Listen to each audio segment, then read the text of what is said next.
I'm going to be brutally honest with you right now. What I'm about to share isn't the kind of thing your father told you before bed. It's not what your teachers drilled into you in school. It's not what society wants you to know. In fact, most men will go to their graves completely blind to this. And that's exactly how the system wants it. Because once you hear what I'm about to tell you, you can't unhear it. It's the kind of knowledge that splits your life into two parts, the time before you knew it and the time after. 500 years ago, a man named Niccolò Machiavelli put into words the most dangerous truths about human nature ever recorded. So dangerous that the Catholic Church banned his book.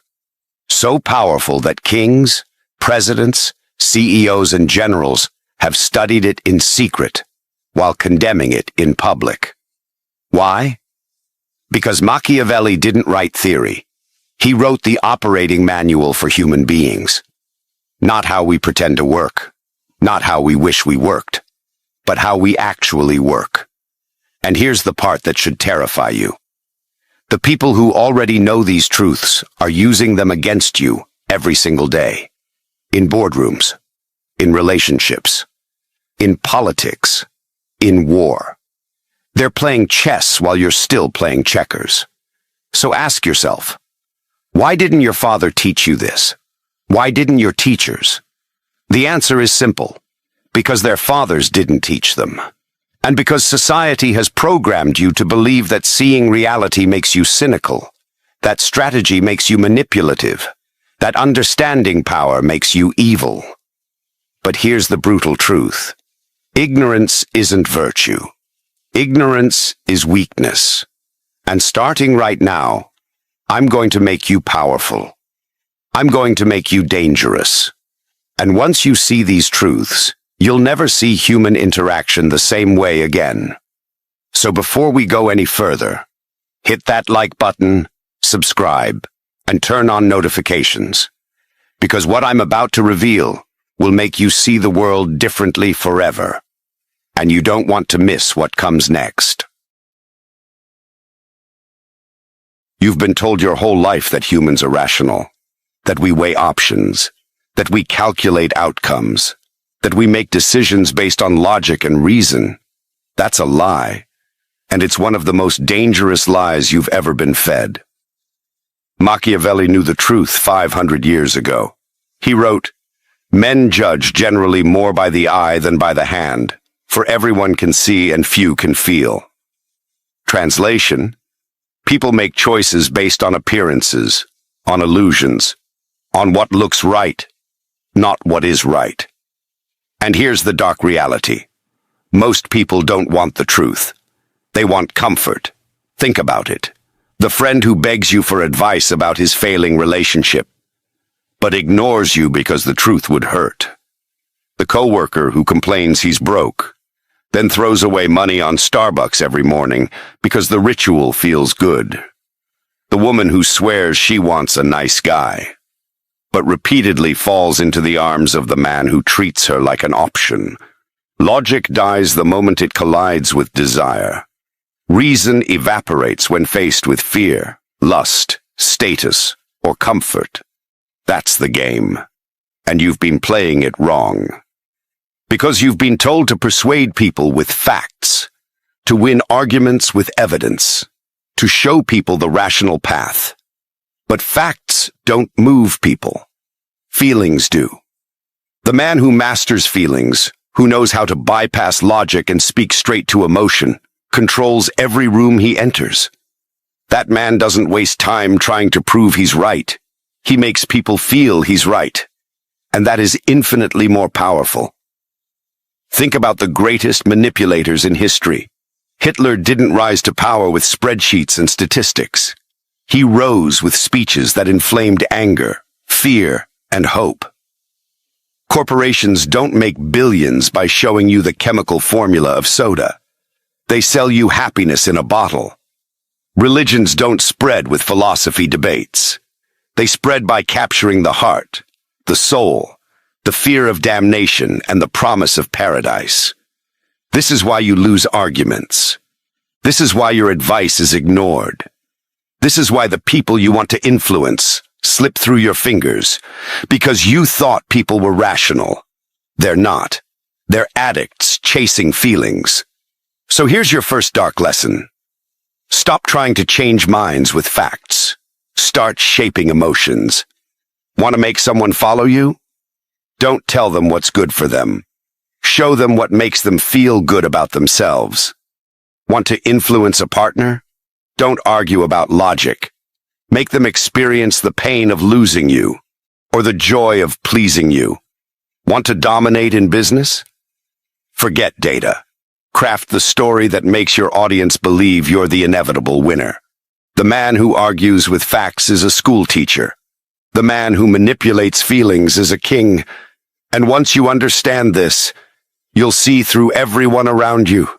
The politician's smile, the influencer's brand, the co-worker's excuses, all masks designed to protect feelings, not reveal truth. But once you see the mask, once you know that beneath every action is an emotion, a weakness, a hunger, you can pull the strings. And that's just the beginning. Because if people are irrational, then loyalty itself must be an illusion. And that takes us to Machiavelli's next warning. There are only two kinds of men in this world, predators and prey. That's it. Strip away the polite masks, the politics, the morality, and what you're left with is the oldest law of nature. The strong take. The weak are taken from. And here's the hidden cruelty. Weakness doesn't just fail to protect you. It attracts predators, like blood in the water. Think about it. Why do bullies single out the quiet kid, not the fighter? Why do corporations cut the weakest employees first? Why do women abandon the man who bends and cling to the man who stands firm? Because predators always choose the easy meal. Machiavelli knew this. He wrote, "It is better to be feared than loved, if you cannot be both. Not because fear is noble, but because fear keeps the wolves away. Love without strength invites betrayal, but fear without love commands survival." Now here's the sinister twist most men never realize. Weakness doesn't just destroy you. It corrupts everyone around you. A weak man forces others to carry him. A weak man drains the strong until they either cut him loose or collapse with him. A weak man makes the world harsher for everyone else. Because when predators devour him, they don't stop. They look for the next meal. That's why weakness is more dangerous than cruelty. Cruel men at least stand on their own. Weak men become black holes, pulling others down with them. And yet, society tells you to be harmless, to soften yourself, to embrace your weakness. They call it sensitivity. They call it being a better man. But here's the truth. The man who cannot defend himself, his family, or his reputation is not a good man. He's a liability. Strength is not optional. It is the price of survival. And once you accept this, the world looks different. Every interaction becomes a test. Who is predator? Who is prey? Who is strong enough to set the rules? And who is weak enough to follow them blindly? This is why women chase men who radiate strength, because instinctively they know weakness cannot protect them. This is why leaders rise to power, because people would rather obey the strong than be torn apart in the chaos of the weak. And this is why you must decide. Will you be predator or prey? Your father, your teachers, maybe even your mother, they all told you the same thing. Be nice. Be agreeable. Don't make waves. Don't upset anyone. And people will like you. They lied. Machiavelli saw it centuries ago. He wrote, "Men are so simple and so much inclined to obey immediate needs that a deceiver will never lack victims for his deceptions." Do you see what he meant? People confuse weakness for goodness. They confuse obedience for virtue. And they confuse being nice, with being valuable. That's why women say they want nice guys, but end up with men who break rules. That's why companies praise the team player while promoting the ruthless strategist. That's why the world keeps rewarding the ones you call bad boys, tyrants, sharks. Because here's the truth. Nice is not the same as good. Nice is avoiding conflict because you're afraid. Nice is saying what people want to hear so you'll be liked. Nice is seeking approval, hoping for scraps of validation. Good is something else entirely. Good is having the hard conversation no one else will. Good is saying what needs to be said, even when it makes others uncomfortable. Good is standing firm in principle, even if it makes you hated. Nice guys chase approval. Good men earn respect. And here's the brutal twist. Women don't respect the nice guy. Bosses don't trust the nice guy. Friends don't follow the nice guy. Because niceness without strength is just disguised weakness. And weakness is repulsive. Look at history. Were the greatest leaders nice? Caesar? Alexander? Napoleon? They could be generous, yes. They could be merciful, yes. But only when it served their power. Never at the expense of strength. Look at modern power. CEOs, presidents, champions. Are they nice guys? Not a chance. They're fair. They're just. They protect those who stand with them. But they do not bend for approval. They do not tremble at rejection. They do not fear being disliked. And that's why they're followed. You can be kind without being weak. You can be good without being nice. But you cannot be respected if you are weak. Strength with kindness is magnetic. Weakness with niceness is poison. If you take nothing else from this, take this. Stop trying to be liked. Start demanding to be respected. Because when the choice is between being feared, being loved, or being ignored, the worst fate for a man is to be ignored. Your father probably told you loyalty is everything. Be loyal to your friends. Be loyal to your company. Be loyal to your woman. But Machiavelli, he saw the world for what it is, not what it pretends to be. And his warning was brutal. Since love and fear can hardly exist together, if we must choose between them, it is far safer to be feared than loved. Read that again. It is safer to be feared than to be loved. Why? Because love is fragile. Love is conditional. Love is loyal, only when it benefits the one giving it. You've seen this play out 1,000 times, but you didn't have the courage to name it. That friend who only calls when he needs something. That company that preaches, "We're a family," until the next round of layoffs. That woman who keeps her options open while demanding your commitment. This isn't loyalty. It's exploitation dressed as loyalty. And here's the part most men never understand. Loyalty without reciprocity isn't noble. It's weakness. A man who keeps giving loyalty to people who don't return it isn't virtuous. He's a fool. And fools are made to be used. Think about the most powerful men you know. Not the ones who pretend, but the ones who actually control their lives. Are they blindly loyal? Do they stick around after betrayal, after disrespect, after being taken for granted? Hell no. They are strategically loyal. They understand loyalty is a contract. And the moment the contract is broken, all bets are off. Here's the cold truth. Loyalty isn't about being a dog who follows no matter what. It's about being a wolf who walks beside those who prove they're worthy, and who bares his teeth the moment they're not.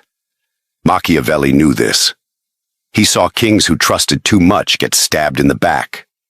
He saw leaders who thought love would protect them, only to be devoured by the same people who swore allegiance. And today, nothing's changed. The workplace, the marketplace, even your own home. Loyalty exists, but only as long as it serves someone's interests. So how do you use this knowledge? Simple. Be generous with your loyalty, but be ruthless about withdrawing it. Test people. Watch how they behave when there's nothing in it for them. Notice who shows up in your storms, not just your sunshine. And never ever keep giving to those who bleed you dry. A man who demands loyalty but never gives it back is a tyrant. But a man who keeps giving loyalty to those who don't return it is a slave. And slaves get broken. So here's the second dark lesson. Never waste loyalty on those who can't or won't return it. Because loyalty without reciprocity isn't love. It isn't honor. It isn't noble. It's weakness. And weakness gets eaten alive. But this raises a terrifying question. If loyalty is fragile, if love is conditional, then what truly protects a man? What shields him from betrayal, from exploitation, from being discarded the moment he's no longer useful? Machiavelli's answer was chilling. Not love, not loyalty, reputation. A man without reputation is already dead. He just doesn't know it yet. Machiavelli wrote, "Everyone sees what you appear to be. Few experience what you really are." Translation, it doesn't matter who you are. It matters who they think you are. And that's where most men fail. They think authenticity means showing everything about themselves. They overshare. They expose their fears, their weaknesses, their doubts. They cry about being misunderstood. And then they wonder why no one respects them. But here's the truth. The world doesn't reward the real you. The world rewards the strategic you. Your reputation is the armor that shields you from betrayal, the sword that cuts through lies, the shadow that precedes you into every room. With a strong reputation, enemies hesitate. With a weak reputation, even your friends doubt you. Think about history. Alexander the Great conquered half the known world not just because of strategy, but because of myth. He spread stories that he was invincible, a demigod. His enemies believed it before the battle even began. Or look at modern times. Steve Jobs didn't just build Apple. He built an aura. People called it a reality distortion field. Investors, employees, even rivals bent to his will, because his reputation made them believe he was untouchable. Now compare that to the men you know who constantly complain, constantly explain themselves, constantly try to convince others to see their true heart. They're not respected. They're pitied. Here's the dark lesson. Perception is reality.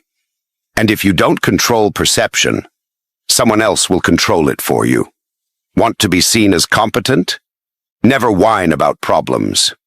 Present solutions. Want to be seen as valuable? Don't always be available. Scarcity creates worth. Want to be seen as powerful?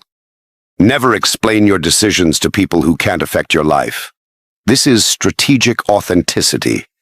Not being fake, but revealing only the parts of yourself that serve your goals. Reputation is like fire. Left unattended, it dies. Spread too wildly, it burns you alive. But controlled, it gives light, warmth, and fear. And here's the cruelest part. Once your reputation is tainted, it takes a lifetime to restore, if it ever comes back at all. A single crack can destroy years of work. So you must guard it more fiercely than your money, more fiercely than your relationships. Because your reputation is your passport into power, and without it you're already exiled. But reputation alone isn't enough. Because there will always be those who try to destroy it, those who envy it, those who want your place. And that brings us to Machiavelli's next warning. There is no avoiding war. It can only be postponed, to the advantage of others. Most men believe peace is normal, and war is an exception. Machiavelli knew the opposite. He wrote, "There is no avoiding war. It can only be postponed to the advantage of others." Understand this. Conflict is not something that might happen. Conflict is something that is always happening. In silence, in whispers, in shadows. The only question is whether you're ready for it, or whether you'll be devoured when it arrives. Think of your life like a battlefield. In your career, someone is always watching your position, waiting for you to stumble so they can replace you. In your relationships, there's always another man willing to take your place if you grow weak. In your social circle, there's always someone testing your boundaries, seeing how far they can push before you break. And here's the brutal reality. If you're not prepared for war, you've already lost. The successful men you admire, the ones who rise above, they aren't surprised by conflict. They expect it. They train for it. They prepare during peace, so they don't bleed during war. A warrior doesn't sharpen his blade the moment the enemy arrives. He sharpens it every morning, even when the field looks quiet. So how does this look in your world? In business, Amazon stockpiles cash, crushes competitors before they grow. They prepare long before the market shifts. In politics, nations build arsenals, make alliances, and infiltrate rivals during so-called peace.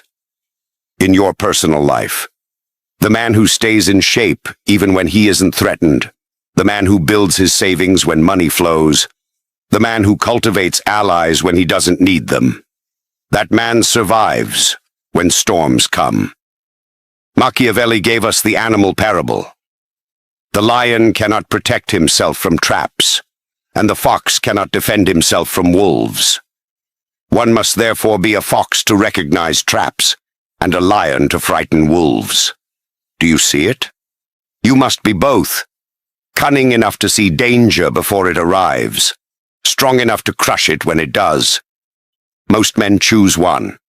They are clever but weak, the fox who eventually gets torn apart. Or they are strong but blind, the lion who falls into traps he never saw coming.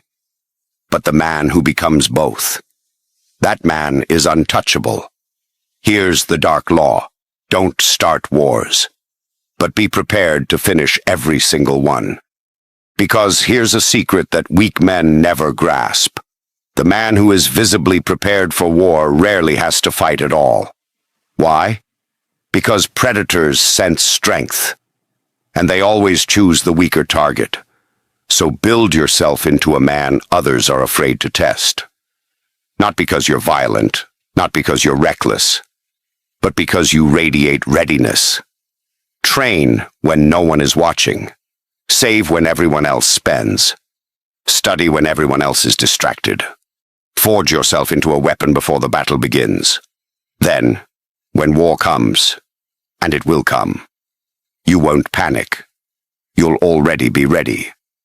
But let's be clear. Even with strength, cunning, reputation, and readiness, most men still get destroyed for one simple reason. Because they confuse being nice with being strong. And that's the final lie your father told you. People like to imagine that honesty rules the world. That truth rises to the top. That integrity always wins. That's the fairy tale. The reality? Deception has built kingdoms, toppled empires, and carved the path of history more than honesty ever has. Machiavelli wrote, "A prince never lacks legitimate reasons to break his promises." Read that again. He didn't say some men lie. He didn't say only the wicked betray. He said, every leader, every ruler, every person of power eventually deceives. Because deception is not corruption. Deception is survival. Look at the natural world. The fox pretends weakness to lure prey. The snake camouflages itself before it strikes. The anglerfish hides in darkness, waving its glowing lure until the victim swims into its jaws. Humans are no different. Politicians sell you dreams they never intend to deliver. Corporations drape poison in marketing campaigns of family, joy, and freedom. Even in your own home, people promise loyalty, love, forever, and mean it only until it costs them. And yet most men cling to the illusion that honesty will protect them, that if they are good enough, the world will reward them. Fools. Machiavelli knew the truth. The deceiver will never lack victims, because men are simple, because men are desperate to believe the lie that comforts them. Here's the brutal part. If you refuse to deceive, you will still be deceived. If you refuse to play the game, you will still be a piece on someone else's board. Does this mean you should lie endlessly, cheat recklessly, betray at every turn? Number. That's what idiots think power is. But it means you must master the art of controlled deception, showing masks, hiding knives, revealing just enough to keep others blind to your real intentions. The world doesn't reward pure honesty. The world rewards strategic honesty. Tell the truth when it strengthens you. Lie when it protects you. Break promises when keeping them would destroy you. And above all, never forget that everyone else is already doing the same. Here's the law no one dares admit. The honest man isn't noble. He's prey. You've been told your whole life that morality is absolute, that there's good and there's evil, that the righteous are rewarded and the wicked are punished. But Machiavelli saw through that illusion. He understood what most men never will. Morality is not truth. Morality is control. Think about it. Who decides what's good? Not you, not the masses, but the powerful. When rulers want obedience, they call it virtue, to submit. When leaders want sacrifice, they call it honor, to die for them. When elites want control, they redefine evil as anything that threatens their authority, and the masses swallow it whole. Because believing in morality feels safe. It feels like the universe has order, like justice always wins. But history spits on that illusion. The church burned men alive in the name of morality. Nations justified slavery, conquest, and genocide in the name of morality. Modern governments bomb cities and call it defending freedom. Morality isn't about truth. It's about narrative. And those who control the narrative control morality itself. Here's the darker twist. The powerful rarely obey the morality they preach. They don't have to. They create it for you. They tell you it's wrong to lie, while deceiving you daily. They tell you it's wrong to be ruthless, while crushing competitors without hesitation. They tell you it's wrong to be selfish, while hoarding wealth and resources. Why? Because a population that believes in fixed morality is easy to rule. They'll police themselves. They'll condemn each other. They'll bow to authority thinking it's righteous.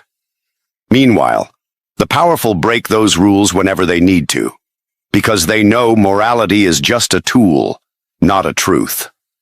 Machiavelli wrote, "A prince must learn how not to be good, and to use this knowledge, or not use it, according to necessity."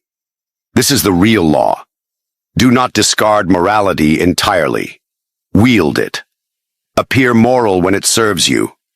Break morality when survival demands it. And above all, never become a prisoner of someone else's moral code. Because the man who clings to morality at all costs is a pawn.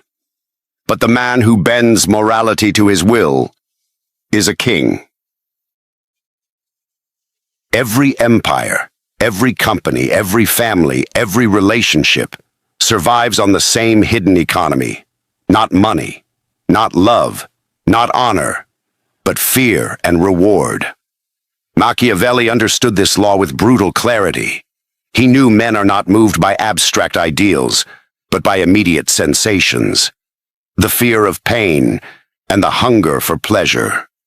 Strip away the decorations of morality, religion, politics, and you'll find the same machinery underneath.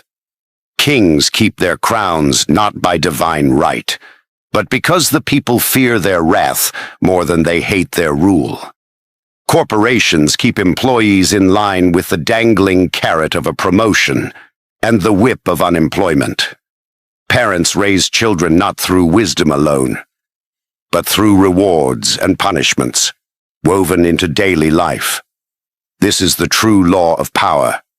He who controls the balance of fear and reward controls the man. Look around you. The politician who promises safety from enemies while offering tax breaks. The preacher who promises paradise while warning of hellfire. The lover who withholds affection as punishment, then floods it as reward. These aren't accidents. They are ancient, deliberate tactics. Most men fail because they only offer one side. They try to lead with love, giving rewards endlessly until their gifts lose value. Or they try to lead with fear, ruling with cruelty until rebellion brews. Machiavelli knew the secret. The art is in the balance. Too much reward breeds entitlement. Too much fear breeds revolt. But a man who can alternate between both, who can withhold affection to create hunger, then deliver it at the peak of desire, that man creates loyalty stronger than chains. Think of the abusive relationship where the victim stays. Why? Because after the cruelty comes kindness. After the storm comes calm. The cycle itself becomes addictive. Think of the tyrant who survives decades in power. Why? Because he punishes enough to inspire fear, but rewards just enough to prevent despair. And now turn the mirror to yourself. How do you influence others? Through endless giving, hoping they'll love you, or through cold control, forcing them to obey? Both are weak. The true Machiavellian mixes the two like poison and honey, crafting dependence so deep that escape feels impossible. This is how you must think. What does this person fear losing most? What does this person crave most desperately? And how can I position myself as the one who controls both? Once you answer that, you own them. People speak of trust as if it were stone, unshakable, permanent, sacred. But Machiavelli knew better. Trust is not stone. Trust is glass. It shines. It's beautiful. It reflects light. But the moment it cracks, it shatters, and it will never be whole again. Here's the first dark law. Trust is temporary. It exists only as long as it benefits both sides. Think about your own life. How quickly did a friend's trust in you vanish the moment you failed to serve their needs? How quickly did your trust in a leader collapse after a single betrayal? How many relationships have died over one broken promise, no matter how many good deeds came before it? This is not the exception. This is the rule. The man who builds his life on trust is building on glass, and eventually it will break beneath his feet. But here's where the strong separate from the weak. The weak beg for trust. They make oaths. They plead. They demand belief in their true intentions. And when that trust shatters, they collapse with it. The strong never beg for trust. They engineer it. They manufacture it through repetition, image, and controlled exposure. They use it as a tool, never as a foundation. Think of the con artist. He survives not because he is truly trustworthy, but because he knows how to look trustworthy. Think of the politician. He doesn't need genuine trust. He needs just enough to get the votes. Think of the seducer. He doesn't require unconditional trust. He needs just enough to lower defenses.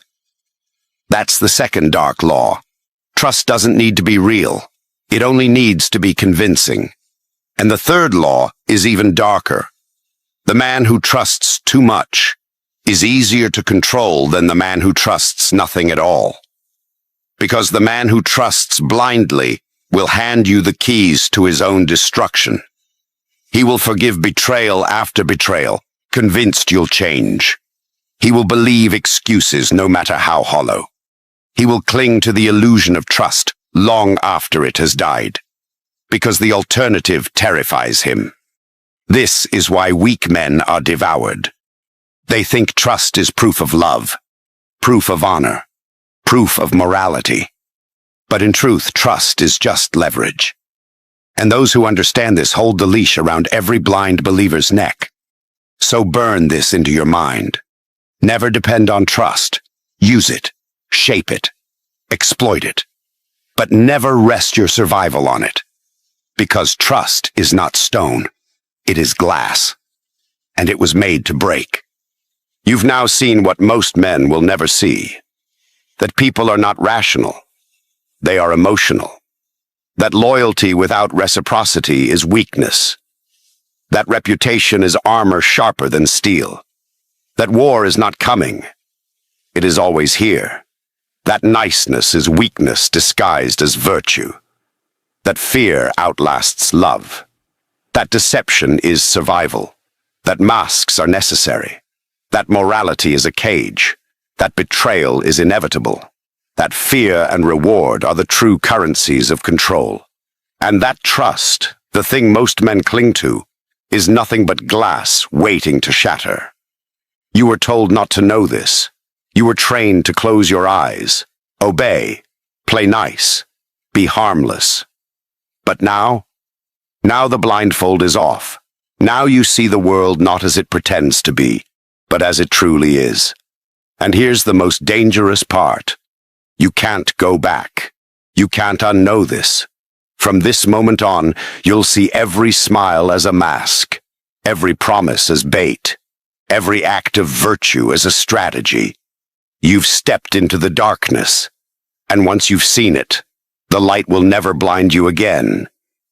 So the question is no longer, will you learn these truths? You already have. The question is, will you use them? Because knowledge like this is a weapon.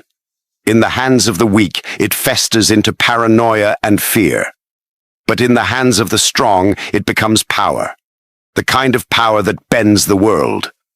If you're strong enough to carry it, then walk forward with it.